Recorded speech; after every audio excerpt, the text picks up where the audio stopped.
মেহেদি পাতা দিয়ে এত সুন্দর একটা মেহেদি ডিজাইন করা যায় আমার আগে জানা ছিল না। আমি তো পুরাই অবাক। আসসালামু আলাইকুম এভরিওয়ান। আজকে আপনাদের শেয়ার করব নতুন একটি মেহেদি ডিজাইন, যা কিনা খুবই সহজে দেওয়া যায়। এই জন্য আমি প্রথমেই গাছ থেকে কতগুলো মেহেদি পাতা নিয়ে আসলাম এবং হাতে মাপ দিয়ে দেখছিলাম আমার হাতে কেমন হয়। আর এই জন্য লাগবে সাথে হচ্ছে এই নিক্সটা। এটা প্রায় আমাদের সবার বাসায় আছে। হ্যাঁ, এটা হচ্ছে মাথা ব্যথার একটা ঔষধ।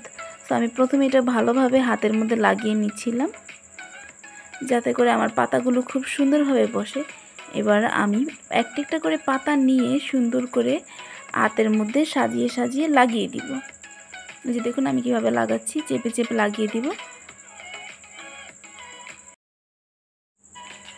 অনেক ছোটোবেলায় এরকম এটা দিয়ে হচ্ছে মলমটা দিয়ে পাতা দিয়ে মেহেদি দেওয়া হতো।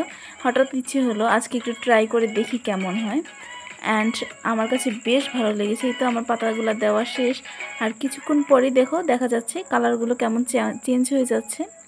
আর এই যে দেখো সাইড দিয়ে কালার বের হচ্ছে, বোঝা যাচ্ছে ভিতরে যে মেহেদি কালার হচ্ছে, বোঝাই যাচ্ছে। অ্যান্ড দেন ফাইনালি এখন আমি পাতাগুলো তুলে ফেলবো। অ্যান্ড দেখো কি সুন্দর একটা কালার হয়েছে, আমার তো বেশ ভালো লাগছে, পুরাই স্যাটিসফাইড, কি আর বলবো। দেন আমি প্রায় 20 মিনিটের মতো রেখেছিলাম হাতে, তারপরে সুন্দর করে পাতাগুলো তুলে ফেলতেছিলাম। আর এত সুন্দর একটা কালার হয়েছে, আমার কাছে অনেক ভালো লাগছে। আমি নেক্সট টাইম আবার ট্রাই করব। তোমরাও ট্রাই করে দেখতে পারো তোমাদের কাছে কেমন লাগে। এই যে দেখো আমার কালারটা, আর আমার সব জায়গায় পাতা সুন্দর মতো বসে নাই, এই জন্য ওদিকে ফাঁকা রয়ে গেছে। আর কিছুক্ষণ পর কালারটা আরও বেশি গাঢ় হয়েছে। সো আল্লাহ হাফেজ সবাইকে।